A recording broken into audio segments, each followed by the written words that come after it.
ರೈತ ರೈತ ರೈತ ಅನ್ನ ಕೊಡುವ ತಾತ. ಇವತ್ತಿನ ಪ್ರಸ್ತುತ ಪರಿಸ್ಥಿತಿಯಲ್ಲಿ ರೈತನ ಬದುಕು ಚಿಂತಾಜನಕವಾಗಿರುವಂತ ವ್ಯವಸ್ಥೆ ಒಳಗಡೆ ಬಂದು ನಿಂತಿದ್ದೀವಿ. NCERT ರಿಪೋರ್ಟ್ ಪ್ರಕಾರ ಪ್ರತಿ 2 ಗಂಟೆಗೆ 3 ಜನ ರೈತರು ಸಾಲಬಾಧೆಯಿಂದ ಅಥವಾ ಕೃಷಿ ಒತ್ತಡದಿಂದ ಆತ್ಮಹತ್ಯೆ ಮಾಡ್ಕೊಳ್ತಿರುವಂತ ಪರಿಸ್ಥಿತಿ. ಯಾಕೆ ಹೀಗೆ ಈ ಪರಿಸ್ಥಿತಿ ಬಂದು ನಿಂತ್ಕೋತು ಅಂತ ನೋಡೋದಾದ್ರೆ, ಇಡೀ ಸಮಾಜದ ಮನುಕುಲದ ನಾಗರಿಕತೆಯನ್ನ ಶುರು ಮಾಡಿದಾಗ ಅಥವಾ ನಾಗರಿಕತೆಗಳು ಪ್ರಾರಂಭವಾದಾಗ ಕೃಷಿಯೇ ಅದರ ಮೂಲವಾಗಿತ್ತು. ಆದರೆ ಇವತ್ತಿನ ನಾಗರಿಕತೆ ಎಂದರೆ ಕೃಷಿಯನ್ನು ಬಿಟ್ಟು ಬೇರೆದೆಲ್ಲ ಅನ್ನೋ ಒಂದು ಪರಿಸ್ಥಿತಿಯಾಗಿ ಇವತ್ತು ಕೃಷಿಕನನ್ನ ಸಮಾಜದ ತುಂಬಾ ಪಾಪದ ಸ್ಥಿತಿಯಲ್ಲಿ ಇರುವಂತ ವ್ಯವಸ್ಥೆ ಒಳಗಡೆ ಸಿಗಾಕೊಂಡಿದ್ದೀವಿ. ಇದೆಲ್ಲವನ್ನು ನೋಡ್ತಾ ಹೋದಾಗ ನಮ್ಮ ಸಮಾಜದಲ್ಲಿ ಕೃಷಿಕ ಮೂಲಭೂತವಾಗಿ ಚೆನ್ನಾಗೇ ಇದ್ದ, ಈ ಆಧುನಿಕ ಭರಾಟೆಯ ಬಂಡವಾಳಶಾಹಿಯ ಕಂಪನಿ ಸರ್ಕಾರಗಳ ಸಾಮ್ರಾಜ್ಯದಲ್ಲಿ ರೈತ ಸಿಲುಕೊಂಡು ತನ್ನಲ್ಲಿದ್ದಂತ ತನ್ನ ಬೀಜವನ್ನ ಅಂದ್ರೆ ತನ್ನಲ್ಲಿದ್ದಂತ ಎಲ್ಲ ಬೆಳೆಗಳ ಬೀಜವನ್ನ, ಒಳಸಿರುವುಗಳನ್ನ, ಮಾರುಕಟ್ಟೆಯನ್ನ ಎಲ್ಲವನ್ನೂ ತನ್ನಿಂದ ಹಂತ ಹಂತವಾಗಿ ಕಳ್ಕೊಳ್ತಾ ಬಂದ. ಇವತ್ತು ರೈತ ಭೂಮಿ ಅಷ್ಟನ್ನೇ ಇಟ್ಕೊಳ್ಳೋಷ್ಟು ಉಳಿಸ್ಕೊಳ್ಳೋಕಷ್ಟೇ ಹೊಡೆದಾಡುವಂತ ಪರಿಸ್ಥಿತಿ ಇದೆ. ಯಾಕೆಂದ್ರೆ ಅವನ್ ಭೂಮಿಗೆ ಉಳುಮೆ ಮಾಡೋದಕ್ಕೆ ಟ್ರ್ಯಾಕ್ಟರು ಹಾಕೋ ಡೀಸೆಲ್ ಒಂದಲ್ಲ, ಹೊರಗಡೆಯಿಂದ ಖರೀದಿ ಮಾಡಬೇಕು. ಬೀಜಗಳ ಒಂದಲ್ಲ, ಅವನು ತರುವಂತ ಒಳಸರುವುಗಳು, ಅವನು ಗೊಬ್ಬರ ಆಗಿರ್ಬೋದು, ಔಷಧಿ ಆಗಲಿ, ಯಾವುದೋ ಒಂದಲ್ಲ. ಬೆಳೆದ ನಂತರ ಇವತ್ತು ನನ್ನ ರೈತ ಆ ಬೆಳೆಗಳನ್ನು ಇಟ್ಕೊಳಕ್ ಆಗದೆ ಇರುವಂತ ಮನೆಗಳನ್ನ ಕಟ್ಟಿಕೊಂಡು, ದೊಡ್ಡ ದೊಡ್ಡ ಬೂತ್ ಬಂಗಲೆಗಳನ್ನ ಕಟ್ಟಿಕೊಂಡು, ಆದ್ರೆ ಆ ಬೂತ್ ಬಂಗಲೆಗಳಲ್ಲಿ ನಾನು ಬೆಳೆದಿರುವಂತ ಬೆಳೆಗಳನ್ನ ಇಟ್ಕೊಳ್ಳೋಷ್ಟು ವ್ಯವಸ್ಥೆ ಮಾಡ್ಕೊಳ್ದಲೆ ಆ ಬೆಳೆಗಳನ್ನ ಭೂಮಿಯಿಂದ ಹಾಗೆ ಮಾರಿ ಬರುವಂತ ಮನಸ್ಥಿತಿ ಬಂದು ನಿಂತಿದ್ದೀವಿ. ಅದು ಎಲ್ಲ ಅವನತಿಗೆ ಕಾರಣ ಆಗ್ತಿದೆ. 80% ಬೆಳೆಗಾರರನ್ನ 20% ಮಧ್ಯವರ್ತಿಗಳು ಮತ್ತೆ ಈಚೆ ಇರುವಂತ 80% ಬಳಕೆದಾರರನ್ನ ಅದೇ 20% ದಲ್ಲಾಳಿಗಳು ಆಳ್ತಿರುವಂತ ವ್ಯವಸ್ಥೆ ಒಳಗಡೆಗೆ ನಾವು ಅಡಿಯಾಳಾಗಿ ನಿಂತಿದ್ದೀವಿ. ಇದಕ್ಕೆ ಪರಿಹಾರವಾಗಿ ನೋಡ್ತಾ ಹೋದಾಗ ರೈತ ಸಂಘ 30 ವರ್ಷಗಳ ಮುಂಚೆನೆ ಶುರುವಾದಂಥದ್ದು ನೈಸರ್ಗಿಕ ಕೃಷಿ ಅಥವಾ ಪಾರಂಪರಿಕ ಕೃಷಿ. ಈ ನೈಸರ್ಗಿಕ ಕೃಷಿಯ ಮೂಲವನ್ನ ನೋಡ್ತಾ ಹೋದಾಗ ಎಲ್ಲವೂ ನಂದಾಗಿತ್ತು. ಭೂಮಿ ಜೊತೆಗೆ ಬೀಜ ನಂದಾಗಿತ್ತು, ಅದಕ್ಕೆ ಹಾಕುವಂತ ಗೊಬ್ಬರ ನಂದಾಗಿತ್ತು, ಒಳಸುರುವುಗಳು ನಂದಾಗಿತ್ತು, ಅದಕ್ಕೆ ಬಳಸುವಂತ ದನಕರುಗಳು ನಂದಾಗಿತ್ತು, ನೇಗ್ಲು, ಕುಂಟೆ, ನೊಗ, ಎತ್ತಿನ ಗಾಡಿ ಎಲ್ಲವೂ ನನ್ನವಾಗಿತ್ತು. ನಂತರ ನಂದೇ ಮಾರುಕಟ್ಟೆ ಆಗಿತ್ತು. ಆದ್ರೆ ಸುಂಕವನ್ನ ತರಬೇಕಾಗಿತ್ತು, ಆದ್ರೆ ಮಾರುಕಟ್ಟೆ ನನ್ನ ಕೈಲೇ ಇತ್ತು.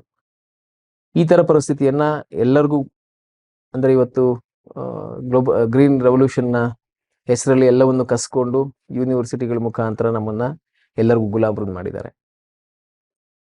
ಈಗ ನಮಗೆ ಪರಿಹಾರವಾಗಿ ಕಾಣಬೇಕಾಗಿರೋದು ಎಲ್ಲವನ್ನು ನಮ್ಮ ಹತ್ರ ವಾಪಸ್ ಉಳಿಸ್ಕೊಳ್ಳೋಕೆ. ಇದನ್ನೇ ಪ್ರೊಫೆಸರ್ ನಂಜುಂಡಸ್ವಾಮಿ ಅವರು ಆಹಾರ ಸಾರ್ವಭೌಮತ್ವ ಅಥವಾ ಫುಡ್ ಸಾವರ್ನಿಟಿ ಏನೋ ಘೋಷಣೆಯಿಂದ ಶುರು ಮಾಡಿದ್ದು. ಭೂಮಿ ನಂದು, ಭೂಮಿಗೆ ಹಾಕುವಂತ ಬೀಜಗಳು ನಮ್ದು, ಒಳಸುರುವುಗಳು ನಮ್ದು, ಮಾರುಕಟ್ಟೆ ನಮ್ದು, ಬೆಳೆಯ ಬೆಲೆ ನಮ್ಮದು ಅನ್ನೋ ಒಂದು ಅಟ್ಟು ಸಾರಾಂಶ ನನಗೆ. ಅಂದ್ರೆ ನಾವು ಬೆಳೆಯುವಂತ ಬೀಜಗಳನ್ನ, ಸ್ಥಳೀಯ ಬೀಜಗಳನ್ನ ಮಾತ್ರ ಉಳಿಸ್ಕೋಬೇಕು, ಕಂಪ್ನಿಯಿಂದ ತರುವಂತದ್ದಾಗಬಾರ್ದು. ಭೂಮಿಗೆ ಹಾಕುವಂತ ಒಳಸುರುವುಗಳನ್ನ ನಾವೇ ಉಳಿಸ್ಕೋಬೇಕು, ಮತ್ತೆ ಅಲ್ಲೇ ಸ್ಥಳೀಯವಾಗಿ ಮಾರುಕಟ್ಟೆ ಆಗ್ಬೇಕು. ಇವತ್ತೆಲ್ಲವಕ್ಕೂ ಒಂದು ಮೈಲ್ ಸ್ಟೋನ್ ಇದೆ.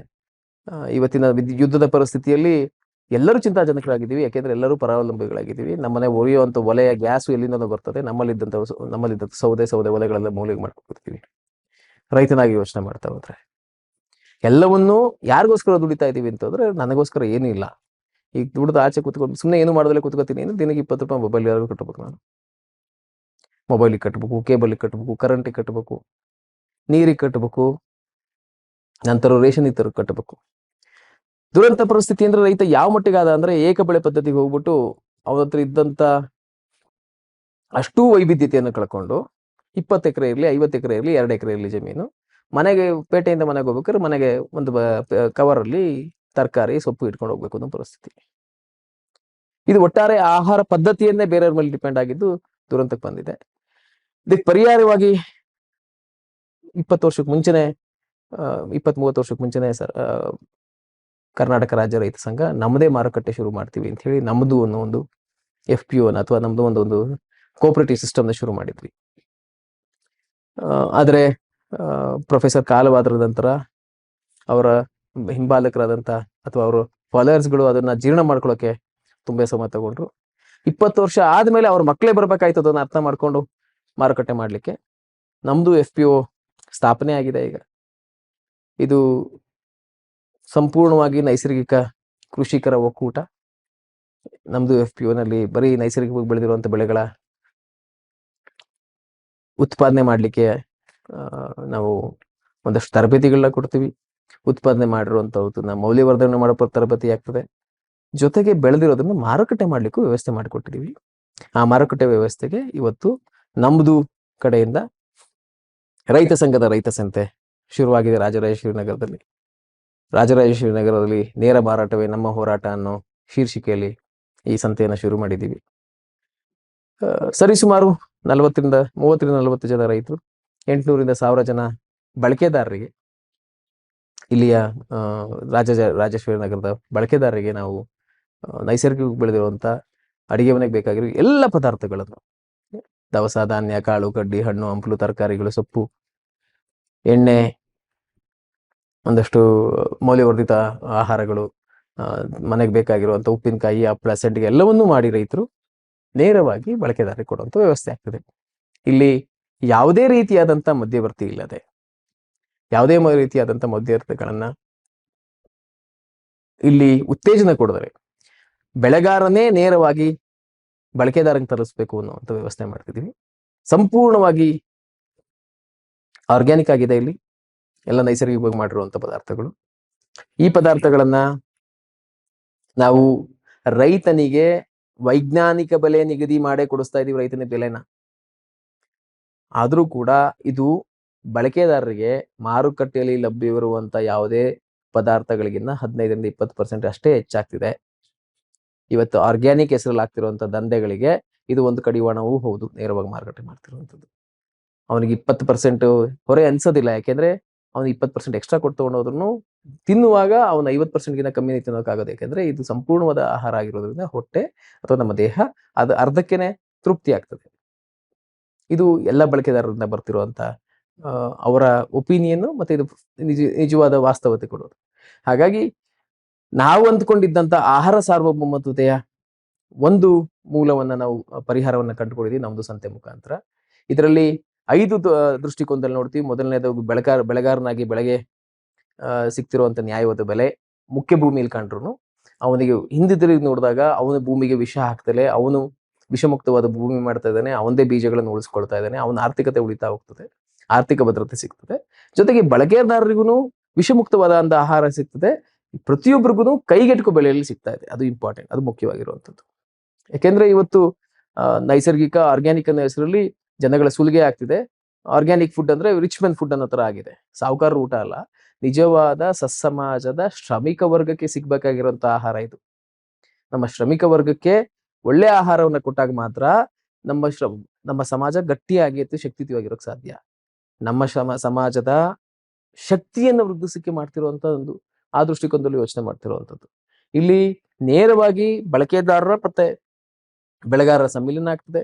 ಬಳಕೆದಾರರಿಗೆ ಆರೋಗ್ಯ ಭದ್ರತೆ, ಬೆಳೆಗಾರನಿಗೆ ಆರ್ಥಿಕ ಭದ್ರತೆ, ಇಷ್ಟು ಈ ಸಂತೆಯಿಂದ ಆಗ್ತದೆ. ಇಲ್ಲಿ ಮುಖ್ಯ ಭೂಮಿಕೆಯಲ್ಲಿ ಇರುವಂಥದ್ದು ರೈತ ಮತ್ತೆ ಬಳಕೆದಾರ ಅಷ್ಟೇ, ಅಥವಾ ಬೆಳೆಗಾರ ಅಥವಾ ಬಳಕೆದಾರ ಅಷ್ಟೇ. ರೈತ ಬೆಳೆದಿರುವಂತ ಅವನ ಉತ್ಪನ್ನಗಳನ್ನೇ ನೇರವಾಗಿ ತಂದು ಅವನು ಮಾರಬೇಕು. ಬೇರೆ ಯಾರಿಗೂ ಇಲ್ಲ ಅವಕಾಶ ಇಲ್ಲ. ಅವನ ಪದಾರ್ಥ ಅಲ್ಲ ಬೇರೆ ಪದಾರ್ಥಗಳನ್ನ ನಾವು ತರಲಿಕ್ಕೆ ಅವಕಾಶ ಇಲ್ಲ. ಪ್ರತಿ ಒಂದು ಸಂತೆ ನಡಲಿಕ್ಕೂ ನಾವು ಪ್ರತಿ ಸಂತೆಗೂ 4 ಸಭೆ ಮಾಡ್ತಾ ಇದೀವಿ. ಆ ಸಭೆ ಮುಖಾಂತರವೇ ನಾವು ಇದನ್ನ ಒಟ್ಟಾರೆಯಾಗಿ ಮ್ಯಾನೇಜ್ ಮಾಡುವಂತ ಪರಿಸ್ಥಿತಿ ಆಗ್ತಿದೆ. ಇದಕ್ಕೆ ರೈತ ಸಂಘ ಬೆಂಬಲ ಆಗಿದೆ. ಇದನ್ನ ಕನ್ಸ್ಕೊಂಡಂತ ಪ್ರೊಫೆಸರ್ ರಂಜನ್ ಸ್ವಾಮಿ ಅವರು, ಅದನ್ನ ಸಹಕಾರ ಮಾಡಕ್ ನಿಂತಿರುವಂತ ಜುಕ್ಕಿ ರಂಜನ್ ಸ್ವಾಮಿ ಅವರು ಮತ್ತು ಸಾಮೂಹಿಕ ನಾಯಕತ್ವದ ಎಲ್ಲ ತಂಡ ಈ ಕನಸನ್ನ ನನಸು ಮಾಡ್ತಾ ಇದೀವಿ. ಆ ಭಾಗವಾಗಿ ನಮ್ಮ ರೈತರು ಅವ್ರು ಬೆಳೆದಿರೋ ಬೆಳೆಗಳನ್ನ ತಂದು ಇಲ್ಲಿ ಮಾರಾಟ ಮಾಡ್ತೀರಾ. ಅವರ ಒಟ್ಟಾರೆ ಆಗಿರುವಂತ ಅನುಭವಗಳನ್ನ, ಮುಂಚೆ ಏನಾಗಿತ್ತು ಇವಾಗ ಏನಾಗಿದ್ದಾರೆ ಅಂತ ಅನುಭವಗಳನ್ನ ಹಂಚ್ಕೋತಾ ಹೋಗ್ತಾರೆ. ರೈತ ರೈತ ರೈತ ಅನ್ನ ಕೊಡುವ ತಾತ